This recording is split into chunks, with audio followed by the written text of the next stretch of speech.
Gravação iniciada. Ai, vamos lá. Esse vídeo vai ser longo. Oi, tudo bem? Para aqueles que não se lembram ou não me conhecem, eu sou Rafa Reis e hoje eu vou fazer um vídeo falando e analisando e criticando uma das minhas obras favoritas de videogame, que é Dark Souls. Tá, seguinte, vamos lá. Primeiro, antes de eu começar sobre qualquer coisa, eu preciso prefaciar o vídeo de hoje falando muita coisa, com alguns disclaimers, tá? Primeiro, o vídeo de hoje ele é sobre uma análise, sim, de Dark Souls. Mas é uma análise crítica da perspectiva de criação de mundo e narrativa dessa obra que é Dark Souls. Eu não quero dizer que eu vou fazer um trabalho melhor do que muitas pessoas, porque tem muitos criadores de conteúdo muito bom produzindo sobre isso e que já fizeram vídeos sobre isso. Mas aqui eu tenho um intuito, pelo menos, de analisar e criticar mesmo Dark Souls enquanto a sua narrativa e a sua criação de mundo. Porque quando as pessoas me perguntam qual que é a principal dica, digamos assim, que eu posso dar para uma pessoa que quer começar a escrever ou que quer começar a criar seus próprios mundos, a principal dica para mim é: seja crítico, seja analítico. Pegue as obras que você gosta, as coisas que você gosta, seja livro, seja jogo, videogame, seja filme, o que for, e analise elas do porquê que você gosta, porquê que é bom e o que não gosta e o que não é bom. Gente, não tem problema você achar coisas ruins numa obra que você gosta, tá? Isso é uma coisa que eu acho que as pessoas muitas vezes não entendem. Tipo, alguma coisa que você gosta, não é apenas porque você gosta que ela é perfeita. Tem erros e tem falhas em tudo. Assim como uma coisa que você não gosta pode ter méritos. Eu não gosto de Frieren. Faz um puta trabalho com world building, com caracterização do personagem dele. Então, assim, quando eu digo que eu vou analisar, eu realmente vou analisar nesse sentido do que pra mim e do que eu vejo com os meus estudos de narrativa e com constantes estudos sobre o que funciona e o que não funciona, o que é bom e por que é bom, por que funciona. Outra coisa, eu não sou o maior conhecedor de Dark Souls do mundo, tá? Vamos deixar isso claro. Eu conheço, eu sei bastante, eu tenho acho que mais das minhas 300 horas em Dark Souls 1 e acho que mais de 1000 em Bloodborne, além de algumas em Dark Souls 2, 3 e Elden Ring e Sekiro. Mas enfim, e o que eu quero dizer é, eu não sou o maior conhecedor de Dark Souls, então deve ter algum detalhe que eu vou deixar passar, que eu vou errar. Gente, fiquem à vontade pra corrigir qualquer coisa que eu coloco, mas assim, aquilo, né? Sempre com parcimônia, por favor. Outra coisa, eu não vou discutir aqui o mérito de Dark Souls apenas enquanto jogo. Ou melhor, eu não vou entrar muito no mérito dele enquanto jogo. Dark Souls não é um jogo pra todo mundo. E tá tudo bem isso. Da mesma forma como jogos de corrida não são pra todo mundo, jogos de esporte não são pra todo mundo, de ritmo não é pra todo mundo, os jogos de FPS não são pra todo mundo. Gente, nenhum jogo é pra todo mundo. E se por qualquer motivo que seja, os Souls-likes da vida, Dark Souls e os derivados, eles te afastam de querer jogar e apreciar esses jogos pela dificuldade, irmão, tá tudo bem. É uma falha filha da puta de Dark Souls e tá tudo bem isso. Não tem problema. Se você não assistiu nada, se você não conhece nada da história de Dark Souls, esse vídeo pode ser um pouco difícil pra você acompanhar. E, bem, spoilers pra um jogo tão velho quanto a Dark Souls 1. Mas eu vou passando e como eu analiso os jogos, e esse é o meu intuito aqui no vídeo de hoje, beleza? Pois bem, como que eu vou discorrer sobre esse vídeo? Eu vou explicar um pouco da história de Dark Souls. Eu vou explicar como que as coisas se originaram, por assim dizer, e conforme eu for contando a história da origem do mundo, e conforme eu for contando as histórias paralelas do jogo, e conforme eu for contando a história que você segue pelo jogo em si, eu vou parando e vou analisando o que eu acho bom, o que eu acho ruim, e por aí vai. Beleza? Gente, eu vou ler aqui pra vocês o monólogo de abertura de Dark Souls 1. Esse monólogo, ele conta a história do mundo, por assim dizer. E assim, ele não tem uma tradução oficial, então eu vou fazer uma tradução aqui livre enquanto eu leio o monólogo de introdução pra vocês, tá? Mas a cena em inglês é maravilhosa. Outra coisa que vocês vão perceber, eu sou muito fã de Dark Souls. Na Era dos Antigos, o mundo era disforme, envelopado por névoa, uma terra de árvores gigantes e dragões imortais. Mas então veio o fogo, e com ele veio a disparidade. Calor e frio, vida e morte, e é claro, luz e trevas. E então, das trevas, eles vieram, e encontraram as almas de lordes dentro da chama. Nito, o primeiro dos mortos, a bruxa de Izalith e as suas filhas do caos. Gwyn, o Lorde da Luz do Dia e os seus cavaleiros leais, e o pigmeu furtivo, tão facilmente esquecido. Com a força dos lordes, eles desafiaram os dragões. Gwyn, com seus poderosos relâmpagos, despedaçaram as suas escamas de pedra. As bruxas de Izalith criaram gigantescas tempestades de fogo. Nito liberou o miasma da morte e da doença. E Sif, o sem escamas, traiu os seus próprios. E os dragões deixaram de existir. E então começou a Era do Fogo. Mas logo, as chamas apagariam, e apenas a escuridão sobraria. Até mesmo agora, há apenas brasas, e os homens não veem luz, mas apenas noites infindáveis. E dentre esses estão aqueles que carregam a maldição sombria.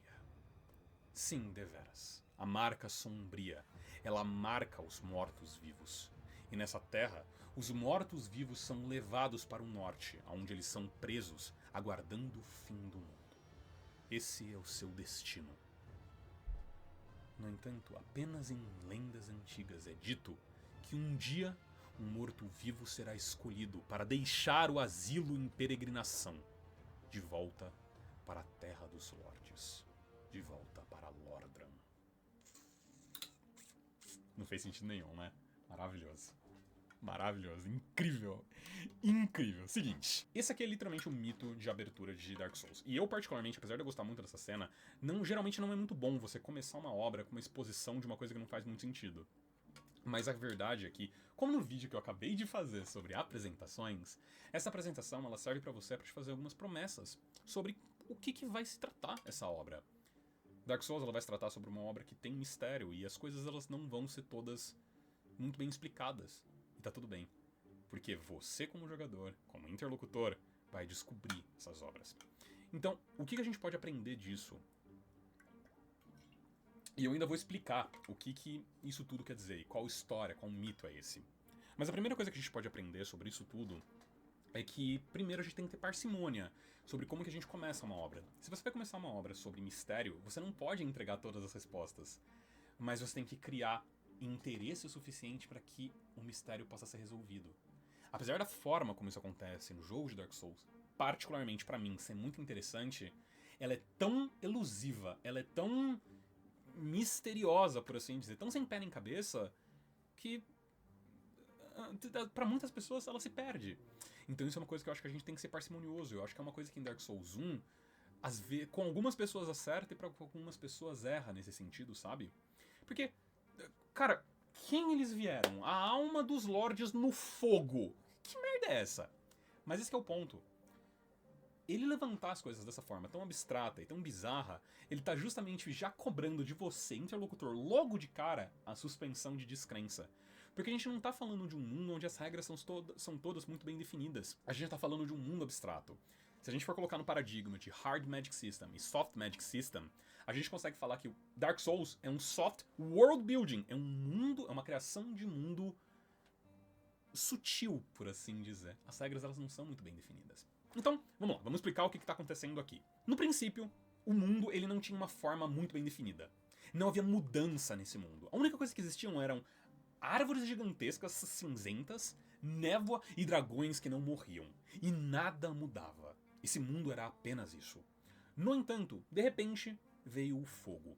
E aqui, a gente não está apenas falando do fogo físico, aquela materialização de energia. A gente está falando também do fogo como uma coisa conceitual. Porque com o fogo, ele traz disparidade. Ele traz calor, ele traz frio. Ele traz vida e traz morte. Ele traz luz e traz sombras. Ele traz mudança. E é isso que importa pra gente aqui. Depois do surgimento do fogo, surgiram esses seres que a gente viria a chamar de, eventualmente, de Hollows. Esses seres eram apenas carcaças, só cascas, sem alma, sem nada. E eles encontraram almas dentro do fogo. E dentro de Dark Souls, essas almas são chamadas de almas de Lorde. E cada uma dessas almas de Lorde corresponde a um aspecto da disparidade que o fogo trouxe. Então a gente tem a bruxa de Izalith, que pega a alma do Lorde da vida. E o contraponto com ela, Nito, o primeiro dos mortos, que tem, veja bem, a alma do Lorde da morte. Temos também um dos personagens mais importantes nessa história, que é Gwyn, o Senhor da Luz do Dia. E qual é a alma de Lorde que ele tem? Bem, a alma da luz. A alma da luz do dia. Em contrapartida com ele, nós temos o Pigmeu Furtivo, tão facilmente esquecido. E qual será a alma de Lorde que ele tem? Lá na frente a gente volta pra esse personagem que é muito importante pra essa história. O Gwyn, junto com os outros lords, com especificamente a Bruxa de Izalith e o Nito, eles decidem guerrear contra os dragões. Só que os dragões, eles tinham uma escama de pedra que é o que concedia pra eles imortalidade. Eles não conseguiam ser destruídos, nada conseguia perfurar essas escamas. No entanto, um dragão que não tinha nenhuma dessas escamas, chamado de Sith, o Sem Escamas, decide trair a seu próprio tipo e conta pro Gwyn que a única coisa capaz de destruir as escamas dos dragões eram os raios de eletricidade que o Gwyn conseguia produzir. Com essa informação, o Gwyn, junto com os outros lords, conseguem fazer uma campanha de extermínio e derrotam os dragões. A Era dos Anciões, dos Antigos, é encerrada, e assim começa a Era do Fogo. A Era do Fogo justamente porque o fogo inicial, o fogo primordial, que trouxe a disparidade e mudança para o mundo. E assim, milênios se passam. Cada um dos lords, eles vão criar a sua própria cidade, por assim dizer, com base nos seus próprios domínios.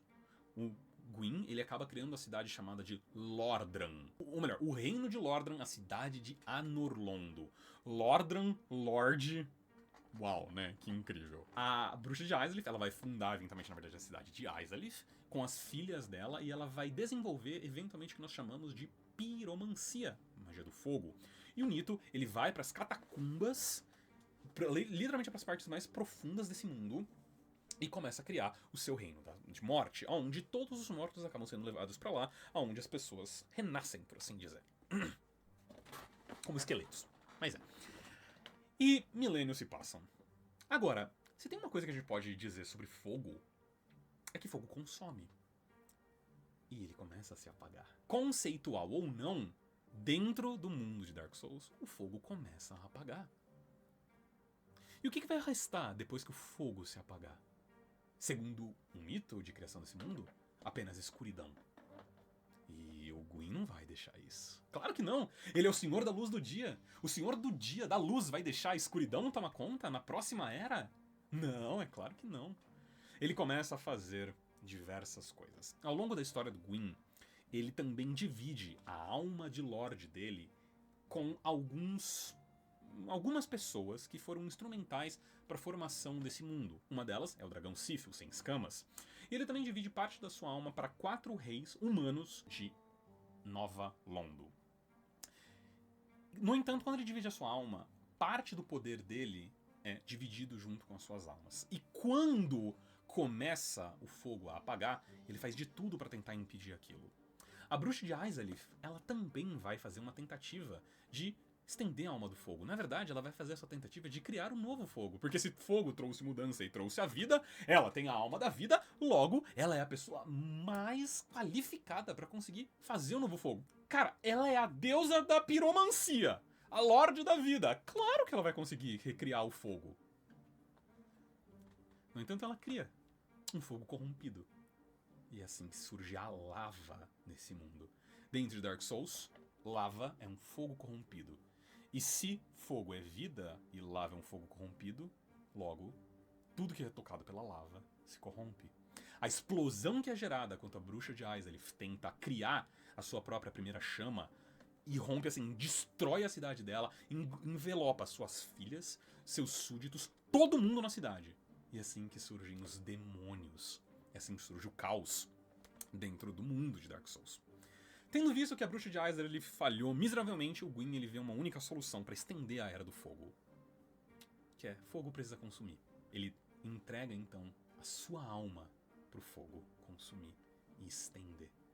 A explosão, mais uma vez, é incomensurável. O Gwyn ele é praticamente quase totalmente destruído. Seu poder é exaurido por completo, quase. E seus cavaleiros, que outrora eram prateados, têm a fuligem do local posta sobre as suas armaduras e nascem os Cavaleiros Negros de Gwyn. E a Era do Fogo se estende. E a Era do Fogo se estende por quanto mais tempo?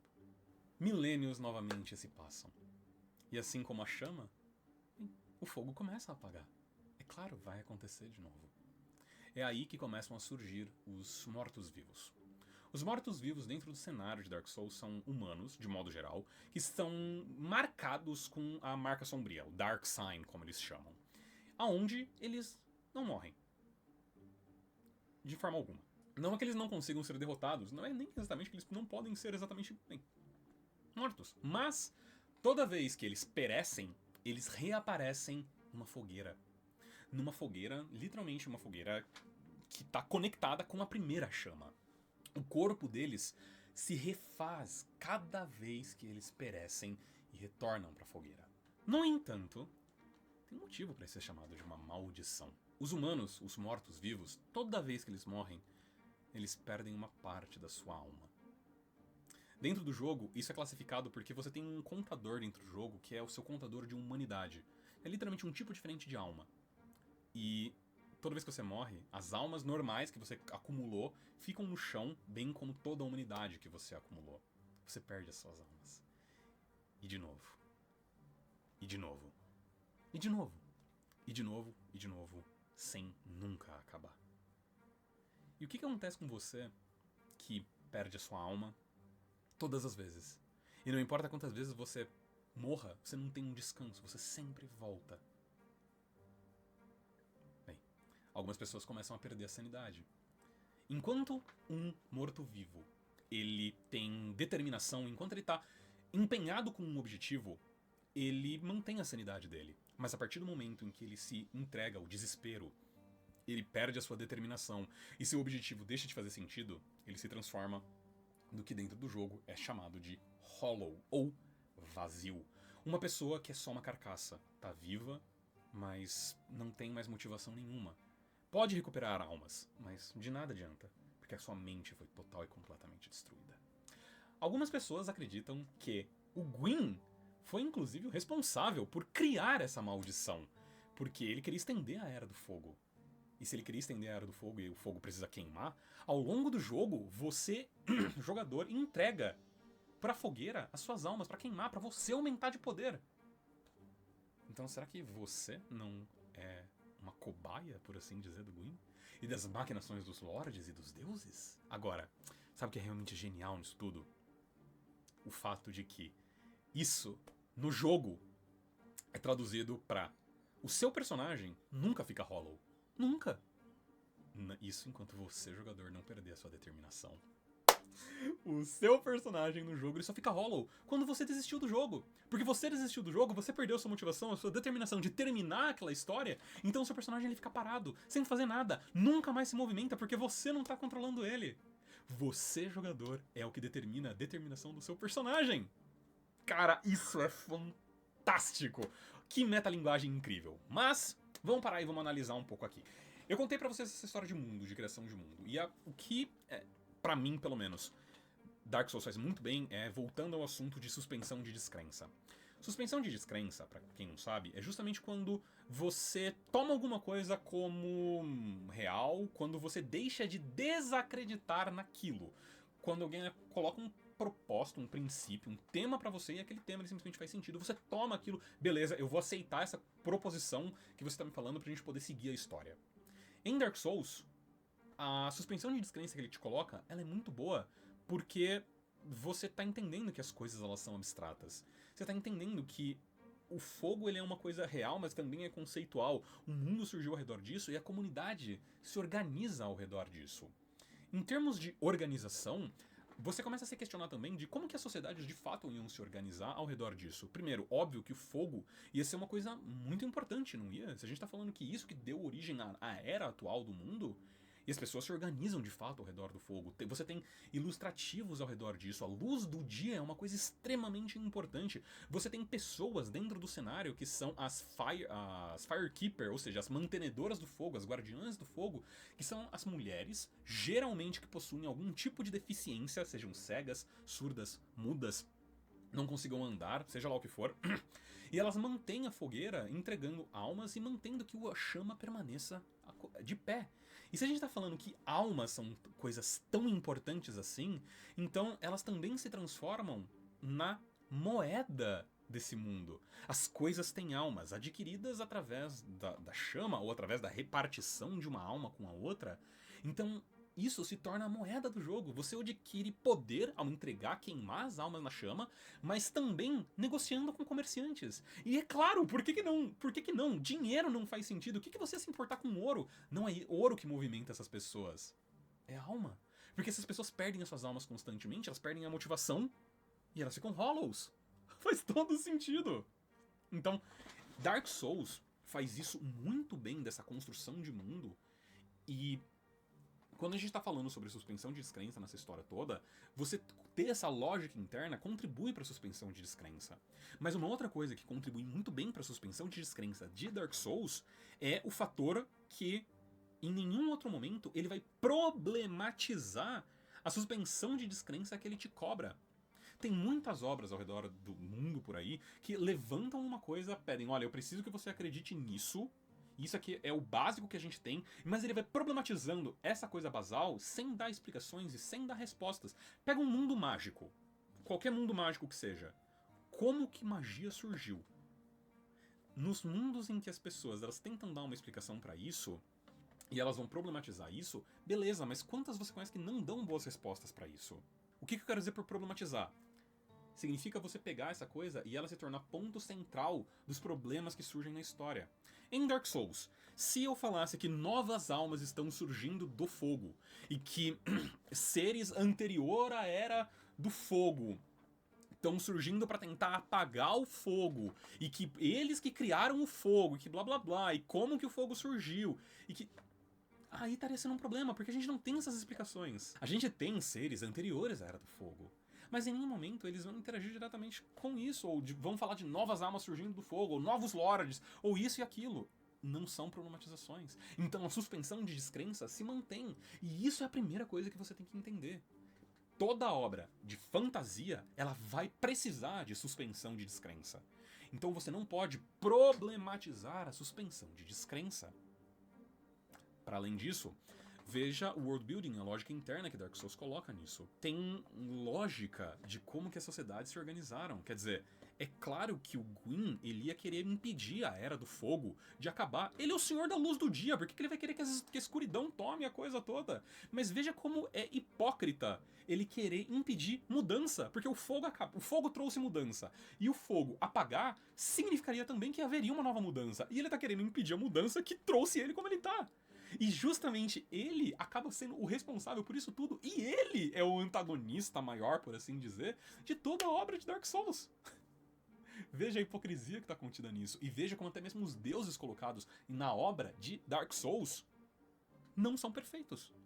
A moralidade é cinzenta. E o que você vai esperar de um mundo sobre isso?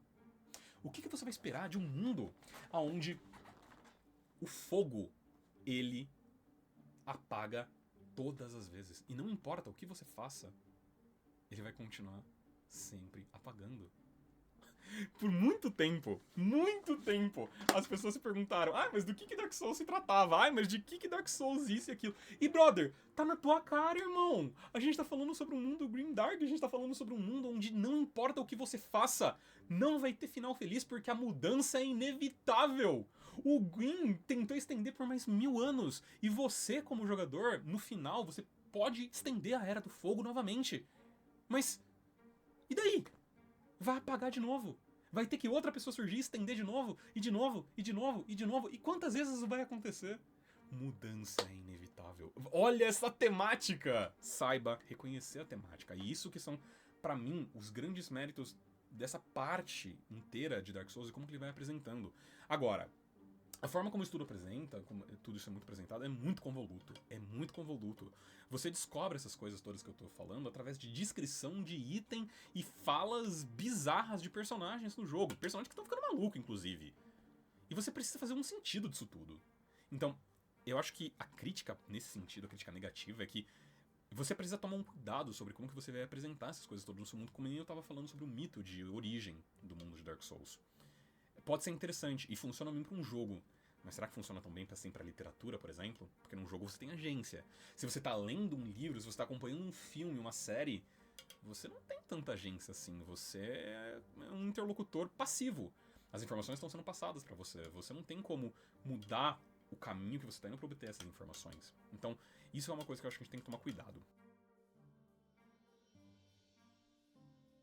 Vamos continuar um pouco com a história de Dark Souls. Você então começa com o seu personagem preso nessa prisão. O seu personagem ele é um humano que tá com a maldição negra, né, a marca sombria, e ele é um morto-vivo.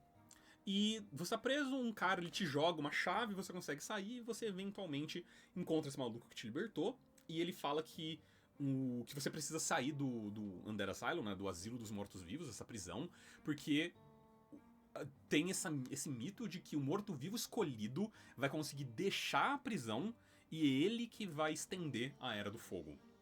E esse cara que te salvou, que é um personagem chamado Oscar, ele tá fazendo isso o tempo inteiro, libertando mortos-vivos na tentativa de achar um morto-vivo escolhido.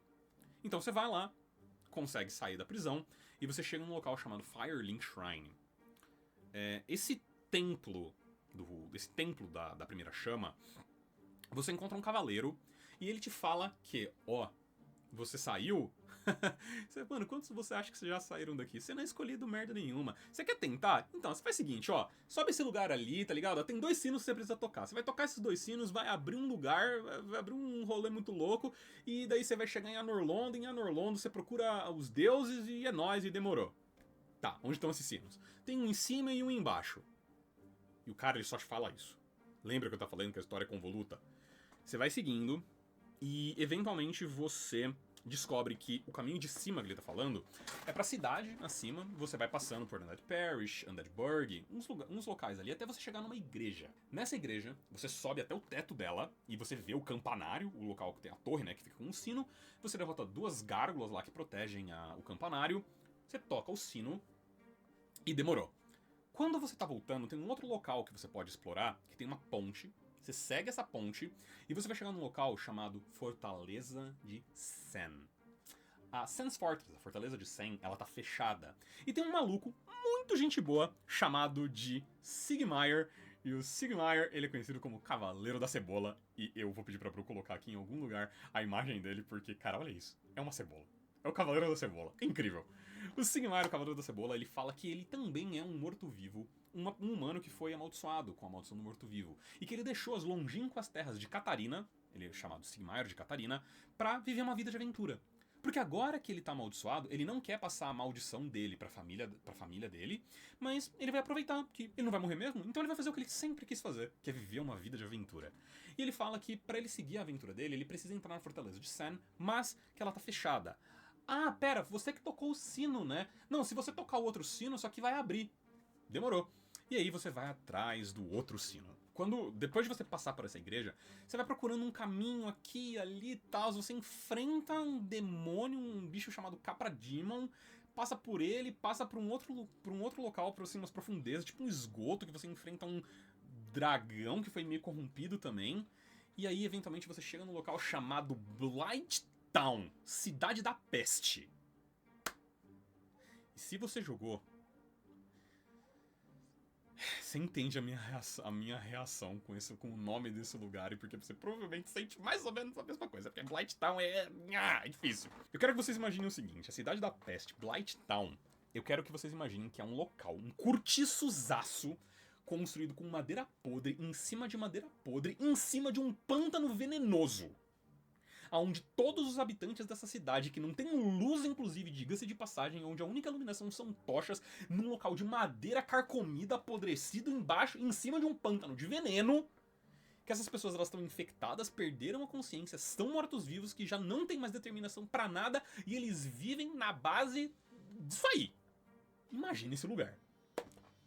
Quando você desce pro pântano de veneno, você também, eventualmente, conforme você vai avançando, você encontra no pântano uma das primeiras piromantes, uma mulher chamada de Quilana. Ela fala pra você de que ela era, eventualmente, melhor dizendo, você descobre que ela era uma das filhas da bruxa de Izalith. E que as irmãs dela foram corrompidas e transformadas, e que agora ela é a única pessoa que tem acesso à piromancia. E se você for seguindo a quest dela, eventualmente ela te entrega um anel chamado o Anel da Bruxa. E o Anel da Bruxa, na descrição dele, fala que ele não faz nada. Ok, beleza, ele não faz nada. E você também descobre que tem um sino ali, naquele local que você precisa tocar. Quando você vai avançando pelo pântano, você encontra o próximo boss da área, que é a Bruxa do Caos Quelaag. Quelaag. Ok, a Bruxa do Caos Quelaag. É uma moça muito bonita, com metade do corpo transformado numa aranha do caos. Você derrota a Quelaag. E você toca o outro sino. E aí abre-se a fortaleza de Sen. Quando você tá nesse lugar em que você tocou o sino, se você explorar a área, você encontra uma parede invisível. E essa parede invisível, você encontra um cara, um humano, que ele tá com uns casulos de aranha gigante nascendo nas costas dele, e ele falando, não, mas não sei o que lá, você tá procurando uma audiência com a nossa Fair Lady, a nossa Lady Justa, ou Lady Bela, se você quiser, dependendo da tradução que você quiser colocar. E você fala, não, demorou, quero uma audiência com ela. E aí você encontra uma fogueira, e aí essa fogueira, você descobre que a Fair Lady é a Firekeeper dessa fogueira. Ou seja, ela que tá mantendo esse fogo. E a Fair Lady, imagem dela aqui, vocês vão perceber que ela é muito parecida com a Quelaag. Elas são irmãs. A diferença é que a Fair Lady, como vocês podem ver na imagem, ela tá, mano, ferrada. Ela tá morrendo. Ela tá assim, perdão o palavrão Bruce aqui, corte, tá na casa. Ela tá morrendo, velho. E quando você vai falar com ela, ela não fala nada. Só silêncio. Nada. Eu vou voltar na Fair Lady já. Mantenha essa história em mente, tá? Mantenha isso em mente. A gente volta aqui. Beleza. Você tocou o sino, volta pra Fortaleza de Sen. E quando... Ou melhor, antes de você voltar pra Fortaleza de Sen, quando você retorna pro local onde você começou o jogo, não pro asilo, não pra prisão, mas pra onde você foi depois da prisão, você encontra que naquele templo, de repente, do chão, abriu um buraco gigante e tem uma serpente bizarra. Mano, é uma serpente com um bigode de carne, velho. É um bicho estranho pra um caralho. Chamado de Frampt. E o Frampt, ele fala pra você que ele é um serviçal do Gwyn, por assim dizer. Que ele é uma serpente primordial, que ele existe desde antes da Era do Fogo, que ele serve ao Gwyn. E ele que te conta aonde que estão... onde tá o segundo sino, e ele que fala pra você de que, olha, você precisa passar por Sen's Fortress, pela Fortaleza de Sen, ir até a Cidade dos Deuses, ir até Anorlondo, e lá em Anorlondo você vai conseguir encontrar os deuses, você vai encontrar uma coisa chamada o Vesículo dos Lords, Lord Vessel em inglês, no original. Original não, né, porque o original é em japonês, mas enfim. E que, através disso, você vai conseguir juntar a alma dos Lords e entregar a alma dos Lords, colocar elas no Vesículo dos Lords pra poder estender a Era do Fogo. E aí você vai nessa missão. Excelente. Você vai pra Fortaleza de Sen. Lá na Fortaleza de Sen, você, assim, passa pela Casa de Olimpíadas do Faustão do Inferno. Mano, tudo naquele lugar tá tentando te matar. Tudo. Você é jogador que você sabe o que eu tô falando. Você sabe o ódio pra esse lugar. Você encontra alguns NPCs ali. Você encontra também, novamente, o nosso querido Cavaleiro da Cebola. Você encontra mais uma vez o nosso querido Sigmar de Catarina. E o Sigmar, ele tá preso numa região que tem uma escada que ele precisa subir, mas tem uma armadilha que sempre tem uma bola gigante. Mano, pense tipo Indiana Jones, aquela bola gigantesca que fica correndo atrás do cara, e ele não consegue passar por ela. E quando você encontra ele, ele tá lá, sentadão, mó cabisbaixo. Porra, irmão, porra, você que tocou o sino, né? Você que abriu aqui pra mim, porra, da hora, brigadão, irmão, é isso aí, tamo junto, valeu. Mas agora tem essa armadilha aí, eu não consigo passar. Não, eu vim de Catarina e tal. E, mano, você troca uma ideia. E, eventualmente, você encontra uma forma de parar essa armadilha. E o Sigmar, ele te agradece e fala, não, demorou, eu vou te encontrar uma outra vez, na próxima vez eu vou te ajudar. Fechou. Você passa pela Fortaleza de Sen, derrota o boss da área, que é o Golem de Aço, e você é levado pra Terra dos Lords, pra Anorlondo. E eu vou pedir pra Bru colocar rapidinho aqui só a cena de você chegando em Anorlondo. Você tá sendo carregado por gárgulas, e é uma cena super curtinha, e você vê isso.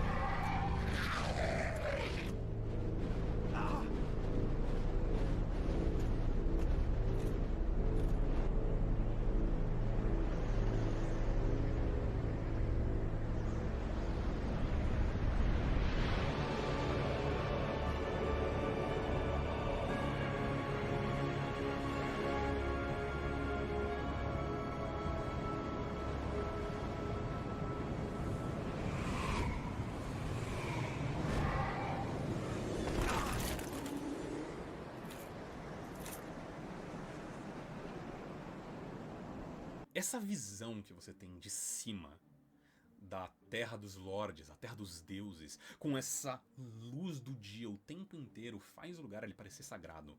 E você tem ouvido tanto falar de Anor Londo, Cidade dos Deuses, você tem que ir pra lá, é isso, é aquilo, é belo, é incrível, tal, não sei o que lá. E quando você vê isso tudo, você sofreu tanto pra chegar nesse lugar que realmente parece a Terra dos Deuses. E assim, não tem noite nesse dia, é sempre iluminado e é sempre lindo e belo. No entanto, quando você chega lá, você percebe que ele tá meio abandonado, assim, sabe? Tá meio... Não tem ninguém lá. Tipo, o lugar ele ainda tá inteiro, tá bonito e tal, mas não tem ninguém. Você encontra poucas pessoas em Anor Londo. Gente, parênteses. Parênteses. Meu querido fã de Dark Souls, eu ainda não falei sobre o Solaire. Calma, eu vou falar sobre o Solaire. Eu sei, calma. Tá? Calma. Praise the Sun.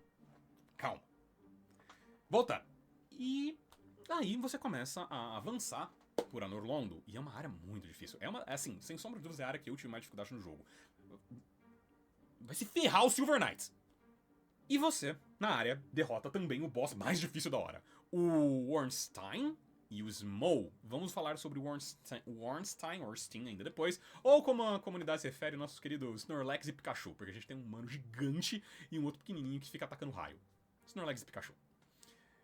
E aí você derrota eles e você encontra a nossa querida Guinevere, que é uma moça muito formosa e gigante. Tipo, gigante, eu não tô brincando, é enorme. Ela tá deitada assim numa cadeira lá de descanso. Irmão, ela deve ter tipo assim, sério, eu acho que uns 5, 6 metros de altura, ela é imensa. E ela entrega pra você o Lord Vessel. E porra, que da hora, que incrível. E a partir de agora que você tem um Lord Vessel, você pode fazer uma coisa que você não podia fazer no jogo, que você pode fazer agora Fast Travel. Mano, olha que incrível, você tem um Lord Vessel e agora de repente você pode ir de fogueira pra fogueira e teleportar dos lugares. Mano, que irado, porra, da hora. Você chega, pega o Lord Vessel, fala com o Frank, a serpente que te indicou, né, o que você tinha que fazer. Ele fala, porra, demorou, vou te levar agora então pro santuário da primeira chama. Você coloca o Lord Vessel lá. E agora, a partir daqui, quando você conseguir coletar a alma de todos os Lords, você volta aqui, coloca no Lord Vessel, e a gente vai enfrentar o Gwyn, a gente vai encontrar a primeira chama, e você vai entregar a alma dos Lords pra queimar, e pra gente estender a Era do Fogo, e pro uhul! Tudo feliz, e ao final bom, e ao final positivo, e eu bati na luz, e é isso aí. Da hora. Você vai fazer isso? Claro que você vai fazer isso. É lógico que você vai fazer isso. Você, então, vai justamente... E a partir daqui, o jogo, ele se divide, né? Você pode ir pra qual caminho você quiser, você pode enfrentar qual Lorde você quiser primeiro. Não tem um caminho pré-determinado. Então eu vou falar um caminho aleatório aqui. Se você jogou Dark Souls, você sabe que você não precisa fazer esse caminho especificamente que eu tô falando. Você decide, então, descer pelas catacumbas, aonde tem aonde tem um monte de esqueleto, não sei o que lá, e você encontra o boss da área, que é um maluco chamado Pinwheel. Bru, tenta me lembrar de falar sobre o Pinwheel, por favor, porque a história dele também é doida. E a gente encontra o nosso querido Pinwheel. Você derrota o Pinwheel, você encontra uma coisa chamada o Rite of Kindling. Eu não sei exatamente qual vai ser a tradução em português, mas é basicamente um ritual que você consegue deixar o fogo mais forte. Você dá humanidade pra tornar o fogo mais forte. E você desce pra um local chamado Catacumba dos Gigantes, que é um local todo escuro, difícil pra um cacete. E você encontra o Nito, o Lorde da Morte, e você derrota o Nito e pega a alma da morte dele. Depois de você derrotar o Nito, você volta pra Anor Londo e você decide enfrentar o Sif, o Sem Escamas, o dragão que traiu a sua laia, por assim dizer, o seu tipo, e que tem uma parte da alma do Gwyn junto com ele. E aí você vai pra uma biblioteca que ela é toda tomada assim por cristais, e você descobre que o Sif, ele tava fazendo alguns experimentos, ele tava tentando descobrir algumas coisas, e você descobre que ele tava tentando, na verdade, reproduzir a imortalidade dele. E, bem, fica a critério se ele é bem sucedido ou não, mas a gente vai falar sobre o Sif ainda. E aí, você derrota o Sif, pega a parte da alma do Gwyn, que tá com ele. Você vai pra um local chamado Izalith. Olha só, as ruínas de Izalith, onde tem a Bed of Chaos, ou o Berço do Caos, que é justamente o local onde a bruxa de Izalith tentou criar o fogo, fez o caos, os demônios e o caramba. E você derrota ela e você pega a alma do Lorde da Vida. Quando você tá pesquisando, você fala lá com o Frampt, fala com a galera, e você fala, não, então, a última alma de Lorde que você precisa pegar é a outra parte da alma do Gwyn, que estão com os 4 reis da Nova Londo. E você descobre que Nova Londo é uma cidade onde ela foi inundada. Onde teve uma praga e ela foi inundada e assim, ela literalmente tá embaixo d'água. Quando você chega lá, você tem fantasmas. Você precisa de algumas formas específicas pra poder lidar com esses fantasmas até você chegar num humano que te conta a história toda de Nova Londo. Aí você pega uma chave com ele, puxa uma alavanca e você drena a cidade inteira. E quando você tá lá, você encontra uns soldados, uns cavaleiros que se chamam chamados de Darkstalkers. Eu acho que era esse o nome, pelo menos. Opa, e aí família, beleza? Rafa do Futuro aqui. Então, gente, eu errei a palavra ali, é Dark Wraith. Darkstalker é outra coisa, são umas serpentes aí, eu não sei se eu já falei ou se ainda vou falar no vídeo. É nóis, mas é Dark Wraith. Eu provavelmente errei alguma outra coisa no vídeo aí, mas tamo junto. Valeu. É uns malucos vestidos de caveira, ou que são caveiras, se você quiser assim, e eles estão eliminando as pessoas naquela cidade. E por que ele tá fazendo isso? Porque você descobre que Nova Londo foi tomada pelo abismo. O que é o abismo? Bem, não se tem muita explicação até ali. Apenas disse que é um ponto de escuridão sem fim. E de que os 4 reis estão dentro do abismo. Você encontra o lugar onde eles estão. É uma escadaria que desce, desce e desce. Você fala, demorou, vou descer a escadaria. Você chega no final da escadaria, ela tá quebrada. Você olha pra baixo, só tem preto. E você faz o que todo jogador de Dark Souls faz. Se eu cair daqui, será que eu morro? E sim, você morre. Sim, você morre. Não importa quantas vezes você faz, você morre. Por quê? Porque você tá caindo no abismo. E você não consegue sobreviver no abismo. Pelo menos não com ele tão intenso como tá no lugar. Você ouve então falar sobre um cavaleiro chamado de Artorias. Artorias, o caminhante do abismo. Ó, que título incrível. E o Artorias, ele é um dos principais cavaleiros do Gwyn. Existem 4 cavaleiros do Gwyn. Artorias, Ornstein, que você derrota antes também, Goth e Kiaran, ou Ciaran, sei lá como você quiser pronunciar. E você descobre que ele caminhou pelo abismo e você precisa pegar o anel dele, porque o anel dele vai te dar a capacidade de caminhar pelo abismo. Então, você precisa encontrar o anel dele. Onde está o anel dele? No túmulo do Artorias. Aonde está o túmulo do Artorias? Numa floresta lá, meio isolada, você vai passando, e você vai enfrentar, quando você chega no túmulo do Artorias, um lobo gigante, menor dizendo, fêmea, uma loba gigante, que tá protegendo o túmulo do Artorias, e luta inclusive com a espada dele. Você derrota ela e você pega o Anel do Artorias, que é justamente o que te permite cair naquele lugar e agora sim não morrer, e enfrentar os 4 reis, derrotá-los, pegar a última alma que falta, voltar pro Frankt. O Frankt fala: pô, irmão, demorou, cê é zica, você é o morto-vivo escolhido, vambora. Ele te joga pro santuário da primeira chama, você encontra a fornalha da primeira chama, que é onde o Gwyn ele deu a alma dele, passa, derrota os cavaleiros negros dele, chega no Gwyn, derrota o Gwyn, e finalmente você pode estender a Era do Fogo. E esse é o fim da história regular de Dark Souls. Eu disse regular. Por causa do seguinte, e aí é um ponto onde o jogo faz um trabalho fantástico e a gente já vai analisar. Eu sei que eu contei muita história sem análise, a gente já vai voltar pra análise, tá? Quando você derrota o Gwyn, você encontra uma fogueira. E assim que você derrota ele, você tá livre pra controlar o seu personagem. Posso controlar meu personagem, que legal, que interessante. O que você faz então? O que você tem que fazer? Você vai pra fogueira e aparece ali o símbolozinho de linkar a primeira chama. Basicamente, linkar a primeira chama é dar a sua alma, as almas que você coletou, pra primeira chama poder queimar tudo e estender a Era do Fogo. E isso é o que você faz. Mas se você for um jogador curioso, você fica... E se eu meter o pé? E se você sai do lugar, aparecem várias dessas serpentes primordiais, muito similares ao Frankt. Elas todas se curvam pra você e falam: ó, Lorde das Trevas, que a sua próxima era seja de 1000 anos e blá blá, qualquer coisa assim.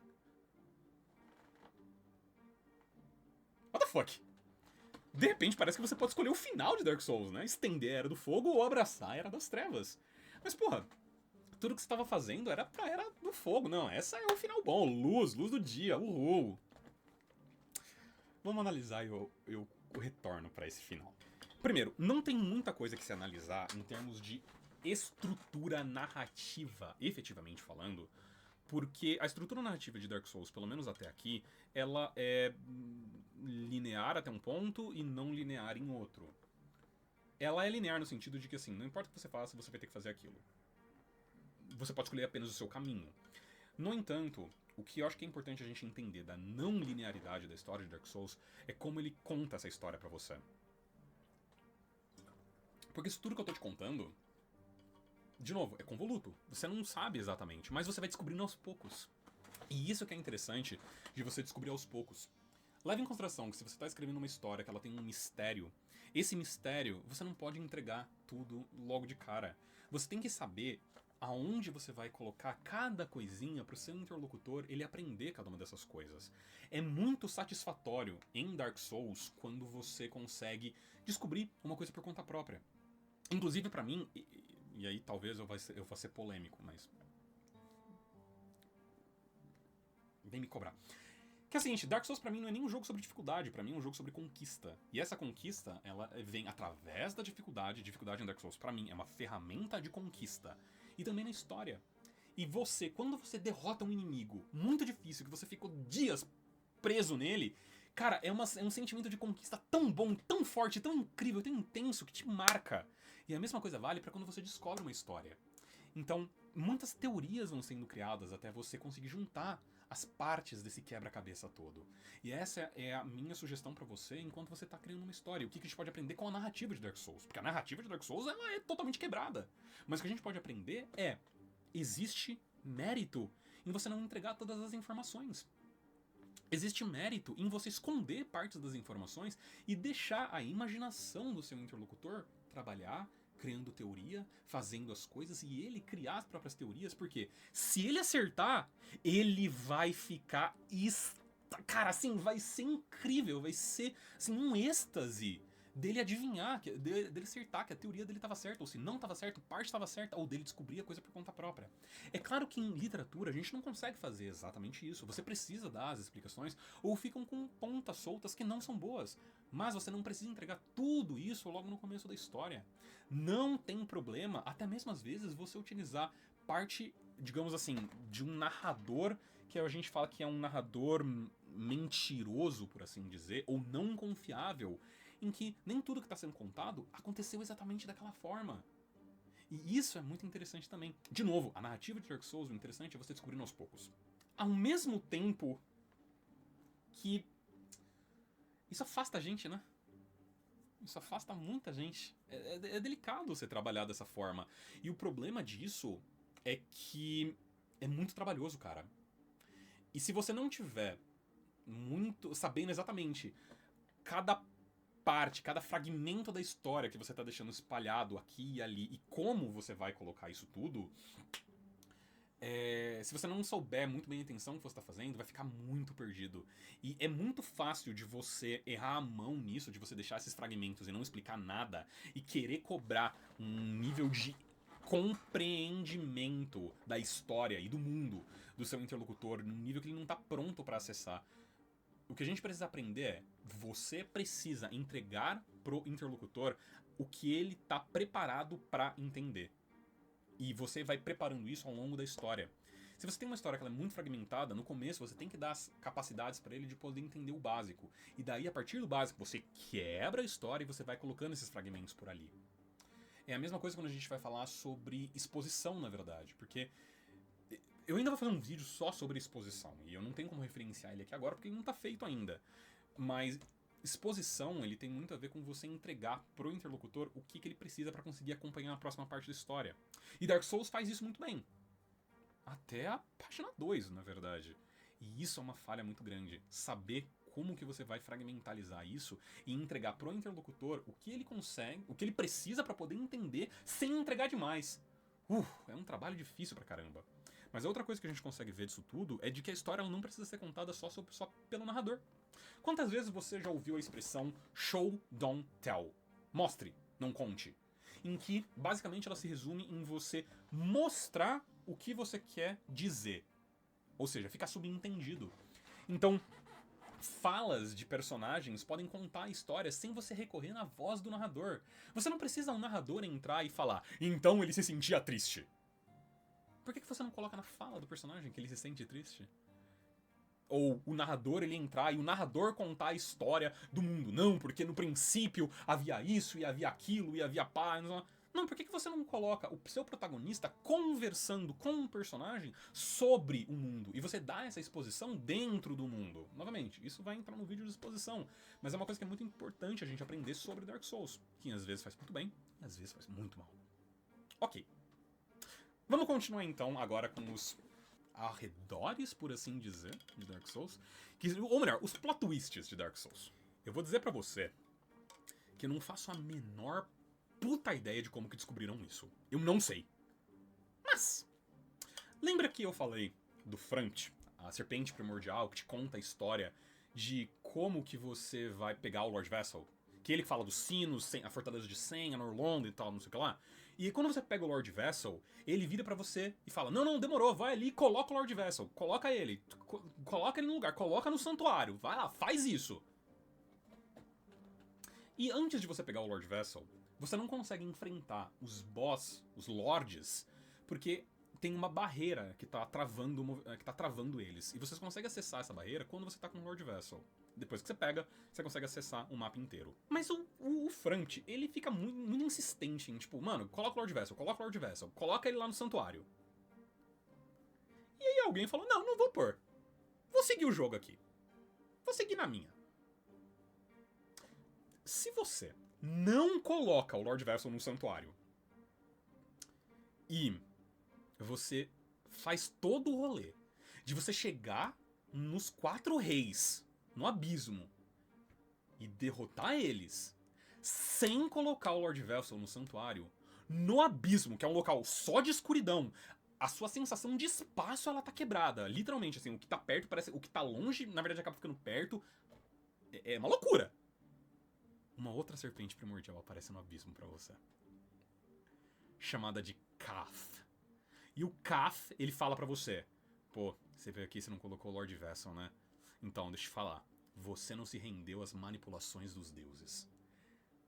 Gwyn e todos os deuses estão te manipulando porque eles querem usar você pra estender a Era do Fogo. Que a próxima era é a Era da Escuridão. A próxima era, a Era da Escuridão, é a Era da Humanidade. E veja só, tem um item no jogo chamado de Humanidade. É literalmente uma alma de humanidade que você usa ela e você ganha uma humanidade dentro de você. E, Bru, coloca aqui. Esse aqui. Esse é o símbolo do item do jogo. É escuro, é negro e é uma alma. É uma alma negra. E a próxima era é a Era das Trevas? A próxima era é a Era dos Homens. É a Era da Humanidade. É a Era da Escuridão. Estão todo mundo me manipulando? Não. Você tá de sacanagem comigo. Fala: não tô não. Faz o seguinte. Vai lá em Anorlondo e ataca a Guinevere. Quem tá me manipulando? Você vai lá. Você encontra a mulher formosa, gigante de 6 metros. Você ataca ela. E ela era uma ilusão. E ela desaparece. E ela some. E daí, de repente, o dia infinito e eterno que estava acontecendo em Anorlondo, esse tempo todo, toda aquela beleza que você viu quando estava chegando lá, apaga. Não tem luz do dia em Anorlondo. É tudo uma ilusão. Era tudo mentira! Era. Não, pera. Era tudo mentira. Tchau. Quando você faz isso, dá uma cutscene no jogo e uma voz que a gente eventualmente vem descobrir que é o irmão da Guinevere fala: seu herege pau no cu, eu vou te caçar. E era uma ilusão. E eles estavam te manipulando o tempo inteiro. E você não é pra... E aí fica na dúvida. Qual que é o final bom? Porque a gente desde sempre teve o final em que você pode só escolher não estender a Era do Fogo. E agora você descobre por que você pode não estender a Era do Fogo. Porque a próxima era não é a Era do Fogo. Porque você, humano, tá se ferrando na Era do Fogo. E você tem que viver na Era da Escuridão. Porque a escuridão é você. Dark Souls! Uá! Será?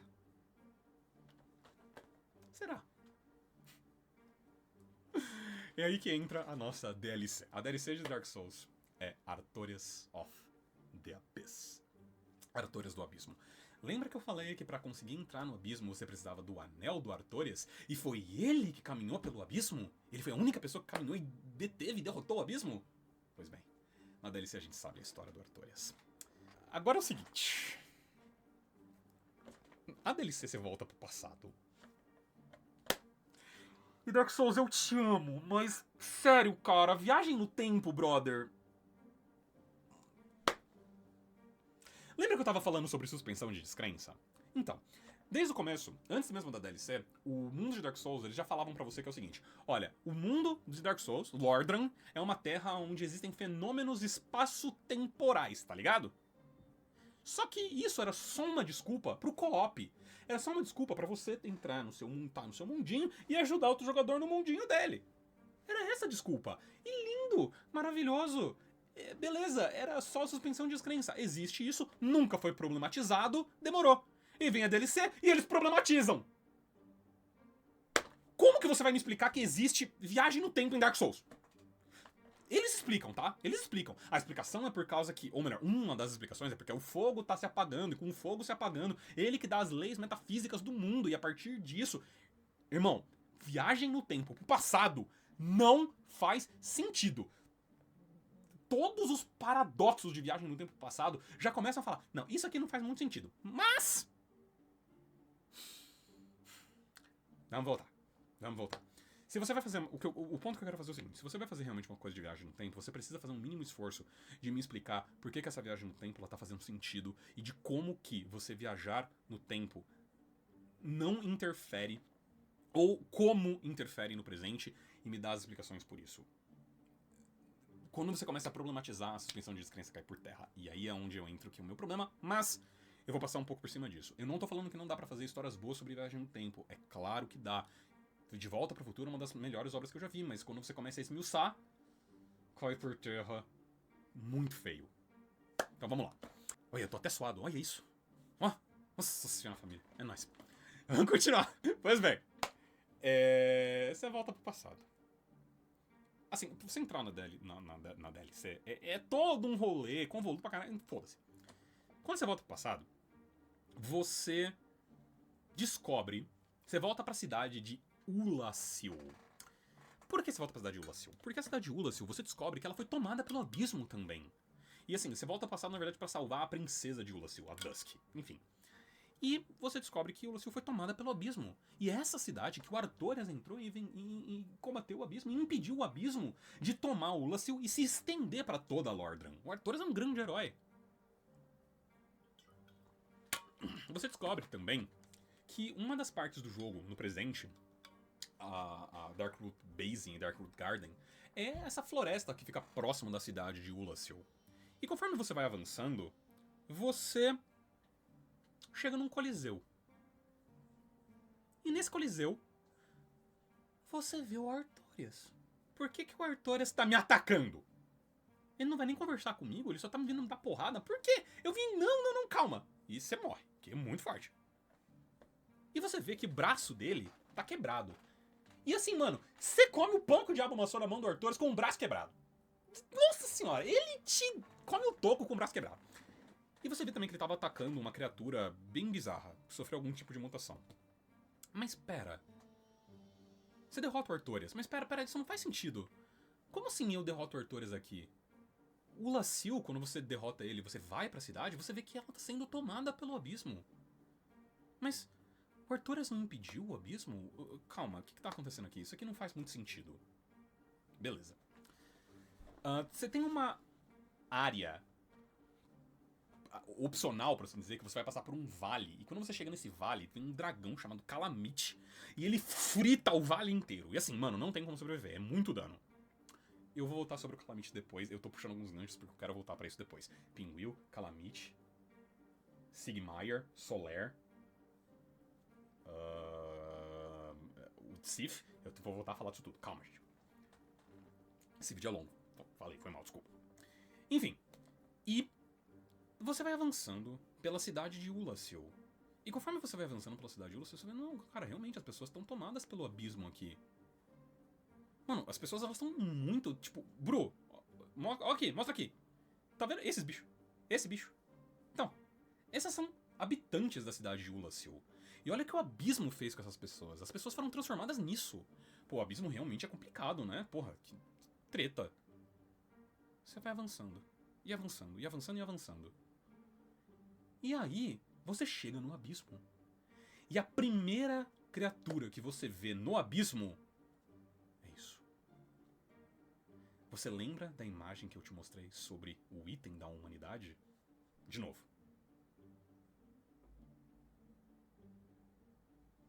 É a mesma coisa. A humanidade existe no abismo. E você descobre eventualmente que o abismo é constituído pela massa da alma da humanidade. O abismo é a manifestação da humanidade. Conforme você avança, eventualmente você enfrenta o boss da área, que é o boss chamado Manus, o pai do abismo. E ele é o pigmeu furtivo, o Lorde da alma das trevas. E que a gente descobre que ele tem a capacidade de dividir a alma das trevas sem perder potência, sem perder poder. É por isso que existem tantos humanos. E é isso que faz o abismo. O abismo é o conglomerado das almas humanas. E se ele é o conglomerado das almas humanas, e todos aqui são humanos, mas os humanos sofreram mutação. Então pera. Qual que é o final bom? Porque, mano, eu quero levar pra Era das Trevas, eu quero deixar a Era do Fogo acabar e submeter todos os humanos e todos os meus pares e todos os meus iguais a essa mutação bizarra que esses seres se transformaram e nisso que eles viraram? É isso que espera, e essa é a Era da Humanidade, essa é a Era dos Homens. Qual é o final bom? Querido, não tem final bom. Essa é a verdade sobre Dark Souls. Não tem final bom. Essa é uma história sobre ciclo. Essa é uma história sobre mudança. Não importa você, a pessoa, não importa o que você considera bom. Não existe um absoluto sobre bom ou mal. Quem define o que você acha que é bom é você. Você acha que o melhor é deixar a Era das Trevas e a humanidade se tornar aquilo? Ou você acha melhor a humanidade viver sobre servidão dos deuses? Que não estão nem aí pra eles, que fizeram a maldição dos mortos-vivos, que vocês sofrem com isso. O que é melhor? A liberdade enquanto um monstro? Ou a escravidão enquanto, bem, um morto-vivo? O que é melhor? É você que decide. E às vezes sua decisão não importa. Porque, eventualmente, a Era do Fogo vai acabar. E sabe como eu sei disso? Porque a gente tem Dark Souls 3. E Dark Souls 3 se trata exatamente sobre isso. A Era do Fogo ela foi estendida milhares de vezes com milhares de anos. Sempre diminuindo o tempo dela, cada nova Era do Fogo. Até que a última Era do Fogo dura segundos. E não tem como impedir o ciclo. Não tem como impedir a mudança. Eu não vou entrar em detalhes sobre Dark Souls 3, tá? Não vou entrar em detalhes sobre Dark Souls 3, nem Dark Souls 2. Não vou entrar em detalhes, a gente tá falando sobre Dark Souls 1 aqui. Agora, vamos analisar. Cara, veja como a temática de Dark Souls, ela se mantém coesa ao redor de toda a narrativa dele. Irmão, você realmente esperava um final feliz disso? Eu te falei lá no começo! A história de Dark Souls não se trata sobre você salvar um mundo. Ela se trata sobre o desafio que você vive pelo caminho. Não se trata sobre o fim, se trata sobre a jornada. É essa que é a história de Dark Souls. Por isso que eu falei, é sobre a conquista. Não importa você conquistar ou não, mas o que importa é o esforço que você faz pra conquista. Você quer uma coisa mais humana do que essa? Sobre as dores que a gente tem pelo caminho, as derrotas que nós fazemos pelo caminho, as vitórias que nós fazemos sobre o caminho. A lição que a gente tem que aprender sobre a narrativa de Dark Souls é justamente sobre a sua temática, ela vai influenciar todos os acontecimentos da sua história. E acho que isso torna as nossas histórias tão mais profundas. Porque perceba que eu não tô falando então só sobre uma história de novo, sobre salvar o mundo. Eu tô falando sobre uma história sobre pessoas, sobre conquistas, sobre vitórias e derrotas. E olha como isso dá profundidade, mesmo que a história de Dark Souls seja, entre aspas, rasa. Simples até. Legal, né? Porra, cara, eu acho isso fantástico. Mas vamos pra parte que realmente torna tudo isso mais interessante, que são as histórias que a gente encontra pelo caminho.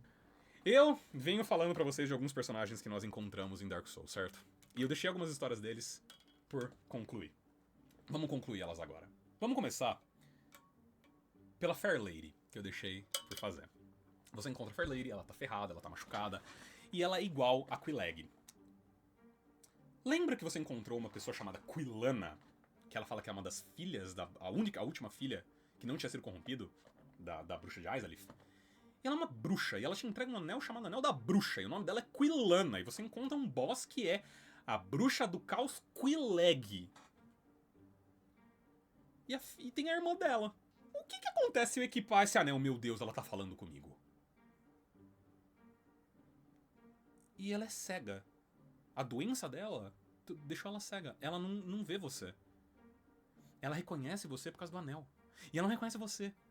Ela acha que é a irmã. Ela acha que ela tá falando com a irmã que você matou. E sabe por que a Quileg te atacou? Sem falar nada? Porque a Fair Lady, ela tá muito doente. E pra ela continuar sobrevivendo, ela precisa de humanidades.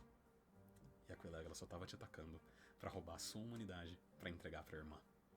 Que tá ferida, doente, sem conseguir defender por si própria. E você matou a única pessoa que tava cuidando dela. Olha que fofo. Fofo, né? Vamos contar pra vocês continuar e terminar a história do meu querido Sigmar de Catarina. A última vez que eu falei sobre ele, ele tava naquela escada, esperando naquele precipício, né, esperando aquela bola, que você tira a armadilha e ele te agradece e fala: porra, a próxima vez eu vou te ajudar, irmão. Porque ele é um morto-vivo e ele quer viver aventuras. Ele pode agora, ele não vai morrer, ele quer viver aventuras. Ao longo do jogo, você salva ele, acho que pelo menos mais uma ou duas vezes. Não me lembro exatamente, mas você salva ele outras vezes. E toda vez ele, naquela mesma coisa de: pô, muito obrigado, você é parceirão, pô, somos irmãos de batalha, irmãos de guerra, isso e aquilo. Quando você tá indo enfrentar a Bruxa de Aizalee, o berço dos demônios, a Battle of Chaos, tem um lugar opcional que você cai numa armadilha. O chão ele cede sobre você e você cai num pântanozão de veneno com um monte de demônio no lugar. E é muito difícil passar por ali. No entanto, se você fez a quest do Sigmar até aqui, dá uma cutscene em que ele aparece andando, falando: você já me salvou vezes demais, é a minha vez de retribuir o favor. Ele se joga: irmão, corra e eu segurarei eles. Este pode ser o meu fim, mas será um fim de guerreiro. Eu, Sigmar de Catarina... E ele vai atacar. Você pode fugir. Se você foge, os demônios eles te deixam em paz. Você foge, beleza, demorou. E a quest do Sigmar termina ali. Você nunca mais encontra ele. Ele cumpriu o propósito dele. Mas se você fica e luta e salva o Sigmar de novo, ele fala pra você o seguinte: pera, quê? Não, era pra você ter fugido. Eu não sou um aventureiro. Eu não consegui te salvar. Todas as vezes você precisou me salvar. O que eu sou? E a próxima vez que você encontra com o Sigmar, ele ficou hollow. Ele ficou vazio. Porque ele perdeu toda a motivação de guerreiro. Porque ele não tem mais um objetivo. Porque você salvou ele todas as vezes. Porque você impediu ele de cometer os próprios erros, as próprias falhas, fracassos e conquistas. Porque todas as vezes que ele precisava fazer alguma coisa, você se intrometeu. E ele ficou vazio por sua influência. Oh, que ódio, cara! Que ódio! Tá, vamos pra uma próxima história de Dark Souls. E aqui eu tô contando apenas como anedotas mesmo, como coisas curtas, tá? Vamos contar pra vocês a história do Solaire.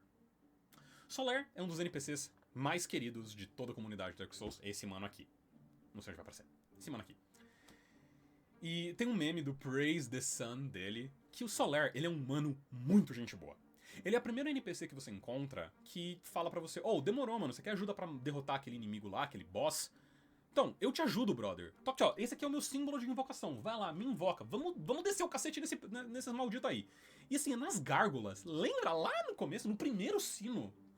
Irmão, ele ajuda e ele é muito útil. E toda vez que você encontra ele, ele fala: não, demorou, vambora, é nóis, é brother, é broderagem, nós tá se ajudando, uhul, é nóis. Eu sigo o deus da guerra, tá ligado? O filho do Gwyn, o filho esquecido do Gwyn, o deus da guerra. Pá, não sei o que lá, vambora. Mas é que assim, na verdade eu tô procurando pelo meu próprio sol. Apenas se eu pudesse ser tão incandescente quanto esse astro magnífico. E cara, esse é o sonho do Solaire, encontrar o sol dele. E toda vez que você vai jogando, você vai vendo ele. Toda vez que você vai encontrando ele, ele vai te ajudando, procurando pelo sol dele. Sempre pelo sol dele. Quando você chega de novo, lá perto da Battle of Chaos, lá no Berço dos Demônios, tem uma área opcional em que você encontra umas... São uns tipos de insetos. E um deles tem uma coroa, por assim dizer. Não é uma coroa de fato, tipo, é o exoesqueleto dele, que ele consegue fazer um sol artificial. E esses inimigos, eles são conhecidos por te possuir. Literalmente, eles possuem os usuários, como se fossem parasitas. Se você não faz nada, não mata esses inimigos, tem uma porta que você precisa abrir. E é difícil de abrir essa porta porque você precisa coletar uns itens específicos. Se você abre essa porta... Ou melhor, se você não abre essa porta, o Solaire vai passar por ali. E ele acha que ele encontrou o sol dele. Ele vai interagir com esse parasita. O parasita se apossui do corpo dele, se aposta na cabeça dele. E o Solaire acha que encontrou o sol dele. E quando você encontra, ele fala que eu encontrou o sol dele, mas você tá tentando tirar o meu sol. Eu não vou te deixar. E ele te ataca porque ele tá maluco, porque ele tá protegendo o parasita. Só que ele achou o sol dele. Mas é uma ilusão. Se você abre aquela porta, o Solaire, ele passa pelos aqueles inimigos. E não é possuído pelo parasita. Mas ele nunca encontra o sol dele. Quando você fala com ele, ele fala que ele perdeu... Não exatamente que ele perdeu as esperanças, que ele não fica rolo, ele não fica vazio, efetivamente falando. Você tá bem perto no final do jogo. Mas ele nunca encontrou o sol dele. Ele nunca teve o sonho dele, é triste! O que você prefere? Dar vida pro... Deixar o Solaire ter a vida dele, mesmo sabendo que ele nunca vai encontrar o próprio sol? Ou deixar ele cair numa ilusão em que ele encontrou o próprio sol? Qual que é o melhor final? Não sei. Qual que é o melhor final? Difícil dizer. Não sabe? Gente, a próxima história que eu vou contar aqui, ela tem gatilho, tá? Eu vou deixar muito claro. Gatilhos para abuso. E experimentos em pessoas vivas. Experimentos científicos em pessoas vivas, tá? É realmente uma história bem zoada. Tem gatilhos aqui nisso tudo que eu tô te falando. Então, se você não quiser gatilho sobre isso, ou se você quiser você for acompanhando sobre isso, mas você estiver se sentindo muito incomodado, pula pra esse timer que vai aparecer em algum lugar aqui na tela, porque vai ter gatilho sobre isso, tá bom? Que vamos falar agora sobre a história do Duke Sith, o Sem Escamas, o traidor dos dragões. Lembra que eu falei que o Sith ele tava procurando uma forma, estudos de uma forma pra tentar conseguir a imortalidade dele? Pois bem, ao longo do jogo, você tem um tipo de inimigo que eles são chamados de canalizadores. E esses canalizadores, eles sempre estão próximos de um lugar onde tem mulheres. Tem um lugar só que não, mas onde tem mulheres.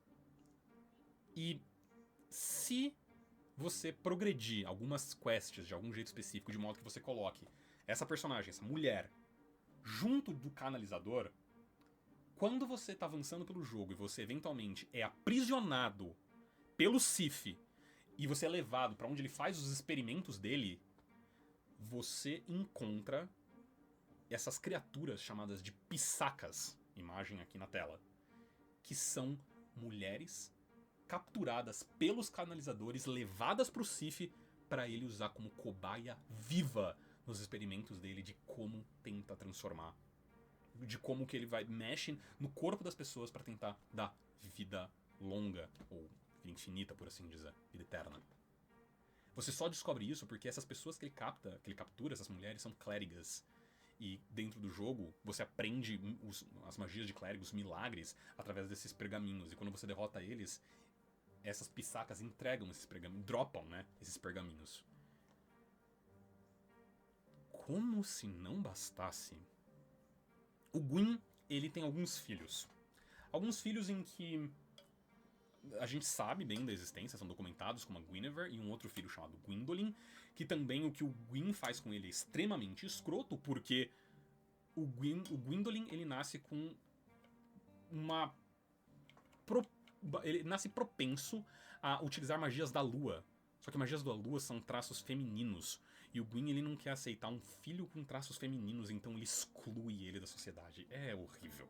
E aí, você descobre também da Guinevere.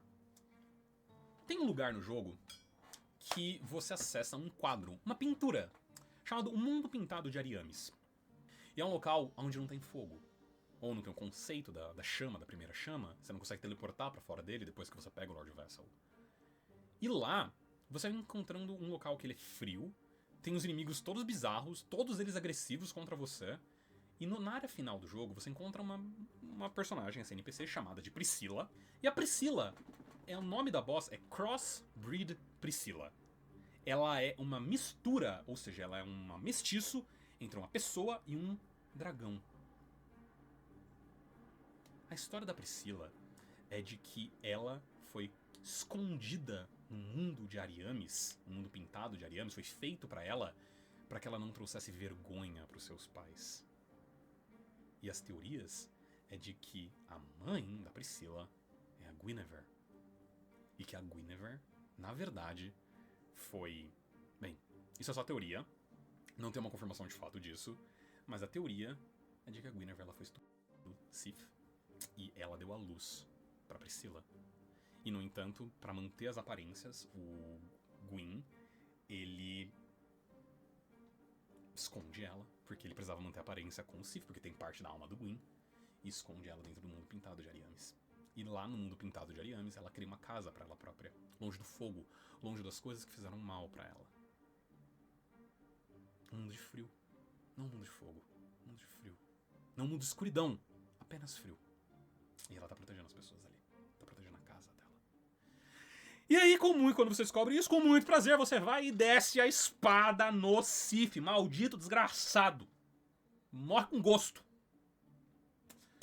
Gente, olha, como eu falei, isso era um gatilho pra muita gente, e deixa eu entrar um pouco no mérito do porquê que eu quero falar sobre isso e do porquê que eu acho do porquê que pra uma obra como Dark Souls é importante a gente falar sobre esse assunto. Claro que todas essas coisas, elas são horríveis.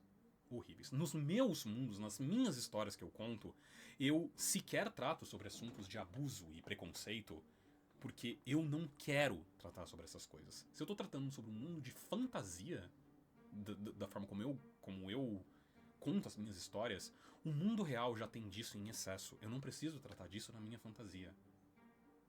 Só que Dark Souls é uma obra grimdark. E como uma obra grimdark, em que você vai tratar sobre umas coisas que, assim, ela é desesperançosa, ela é sombria, ela é não maniqueísta, ela tem tons de cinza, você precisa estar disposto a ir lá. Você não precisa ir e tratar especificamente falando sobre esses assuntos tão delicados quanto eles são. E certamente tem formas de tratar sobre esses assuntos muito melhores do que como são representadas em Dark Souls ou em diversas outras obras por aí. Mas para uma obra grimdark, alguns desses assuntos que podem ser pesados e desconfortáveis, eles são, de certa forma, inevitáveis. De novo, você não precisa, obrigatoriamente falando, tratar sobre a... Mas há formas de fazer sobre isso. Eu acho que Dark Souls não faz isso da melhor forma possível, mas é parte da história do jogo. E para um cenário grimdark, mais uma vez, em alguns momentos, você vai precisar sujar um pouquinho as suas mãos com a sua contação de história. Bem, eu não vou mais tratar sobre esse assunto, ele é um assunto muito delicado. Eu peço, por favor, que nos comentários não tratem sobre esse assunto. Deixem isso única e exclusivamente pro vídeo, porque eu não quero que nos comentários tenha a possibilidade de causar gatilho em nenhuma outra pessoa. Se nos comentários eu ver qualquer assunto, qualquer coisa que possa causar gatilho, comentando sobre esse assunto de uma forma desrespeitosa ou não, eu vou apagar esse comentário sem explicação nenhuma. Eu não vou nem me dar ao trabalho de entrar no mérito com esses comentários, tá bom? Mantenho isso apenas pro vídeo, também para as pessoas que pularam porque querem evitar o gatilho, poderem evitar o gatilho também na zona de comentários. Eu agradeço a compreensão de todo mundo. Vamos continuar com algumas histórias de Dark Souls, e aí a gente já se aproxima da conclusão final, porque esse vídeo tá imenso. Eu quero dizer que não existem só coisas ruins também na história de Dark Souls. Por exemplo, eu quero contar pra vocês a história do nosso querido Goth. Lembra que eu falei que na DLC tem um caminho opcional que você passa por um vale, vem um dragão negro chamado Calamite e frita o vale inteiro? Então, você não consegue passar por ele. Mas não é muito dano, é muito dano. Você pode ter vida máxima, não tem como sobreviver. Você chega numa torre, em cima daquele coliseu, em que você encontra um humano, um parça, um gigante, que ele tá de boa na dele, fazendo umas esculturas. E é umas esculturas que quando você joga no chão, elas falam coisas tipo... Oi, legal, coisas assim. E ele tá curtindo a aposentadoria dele. Você fala com ele, ele fala, não, eu sou um dos cavaleiros do Gwyn. Eu, Goff, Artorias, Kiaran e Ornstein somos os cavaleiros do Gwyn. Nós somos, tipo assim, os pica-master da galáxia de Lordran, tá ligado? Mas ele tá curtindo a aposentadoria dele, ele tá de boa, ele tá vivendo a vida dele. Ele vira pra você e fala: ô irmão, você encontrou o Calamite, né? Encontrei. Você precisa de ajuda? Preciso. Não, demorou, eu vou sair da minha aposentadoria daqui pra um tiro. Ele levanta, ele pega um tronco de árvore de uma flecha, vral, arremessa no ar, acerta o Calamite em cheio, ele cai no vale e a partir daí você consegue lutar contra o Calamite e derrotar o Calamite. Na frente do jogo, se você consegue o set de armadura do Goff, ele fala, você lê na descrição do set de armadura do Goff, que o Goff é cego. Brother, ele acertou um dragão em pleno voo estando cego. E sabe o que é o melhor disso tudo? Não é que ele é cego de verdade. É só que alguém em algum momento foi pregar uma peça nele e colocou resina de árvore na frente do elmo. Ele não conseguiu mais ver nada e achou que tava cego e aceitou a cegueira. O Goff, ele é um dos melhores personagens de Dark Souls. E, tipo, a história dele realmente é só isso. Mas o que eu tô falando pra você, e aqui é o porquê que eu tô comentando isso, que é só pra entender que não é feito apenas de tragédia. Você pode ter um momento de um pouquinho de, porra, que da hora, que foda, que incrível, e um pouquinho de comicidade, que faz bem também pra sua obra. Nossa, cara, o Pinwheel é outro que é uma tragédia que só. Imagem do Pinwheel, é essa aqui. Tá vendo que ele é corcunda? Tá vendo que ele tá encurvado? Então, o Pinwheel, ele era uma pessoa que perdeu o filho e a esposa. E como um pesquisador, ele começou a tentar encontrar formas de recuperar, de trazer a filha e o filho de volta à vida, que não tinham a maldição dos mortos-vivos. E ele decide, então, procurar um Nito. Porque o Nito é o deus dos mortos, o Lorde dos mortos, se você assim quiser dizer. E o Nito, ele tem uma coisa chamada Rite of Kindling, que é justamente uma coisa que é utilizado por uma das igrejas do mundo para aumentar o poder da chama. E o Pinwheel, ele consegue esse ritual, por assim dizer. E ele fica estudando sobre como trazer a família dele de volta. Na luta do Pinwheel, inclusive, ele se divide, ele se multiplica, ele tem vários clones. Então o Pinwheel, ele fica tentando ter clones. Mas, tá vendo essa corcunda? São os cadáveres da mãe, da esposa e do filho. Que ele tentou costurar no próprio corpo para tentar clonar e trazer de volta eles da vida. E o Pinwheel não é um boss opcional. Você tem que matar ele. E quando você mata, você dropa sempre a máscara ou dele, a máscara do pai, a máscara do filho ou a máscara da mãe. Cara, meu Deus do céu, Dark Souls, por quê? Por quê? Qual a necessidade? Olha, tem ainda muitas histórias que eu poderia contar sobre Dark Souls. Eu poderia até agora mesmo entrar um pouco mais em detalhes sobre a história do Artorias, que também é muito foda. Mas eu acho que é importante a gente analisar. E eu quero analisar e eu não vou contar mais nenhuma história de Dark Souls. Que é o seguinte, e eu vou repetir isso algumas outras vezes ao longo desse canal, que é: não importa o quão boa seja o seu world building, não importa o quão boa seja a sua criação de mundo, a história, o seu mundo só é tão importante quanto os seus personagens e as histórias que você conta nele. Não importa o quão incrível seja, você está contando sobre personagens, sobre pessoas. Uma história é sobre os conflitos, os desafios de pessoas. É isso que faz as histórias fazerem sentido. O mundo de Dark Souls, ele só é tão impactante por causa das histórias que a gente ouve falar nele.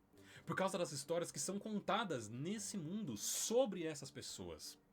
Porque as histórias do Goff, do Solaire, do Sigmire, da Priscilla, do Big Hat Logan, se você quiser colocar ele na parada, do Iron Tarkus, da Quileg, da Quilana, todas essas histórias só são tão importantes por causa que, bem, a gente tem um substrato sólido pra esse. Mas a história ela não pode ser só sobre substrato. Dane-se o mundo! Ele só serve como base para as pessoas poderem contar essas histórias. Pra gente poder vivenciar elas. Então, a minha análise é o seguinte: Dark Souls nem sempre conta suas histórias da melhor forma possível. E algumas vezes as suas histórias são até trágicas demais, de forma que eu não contaria elas.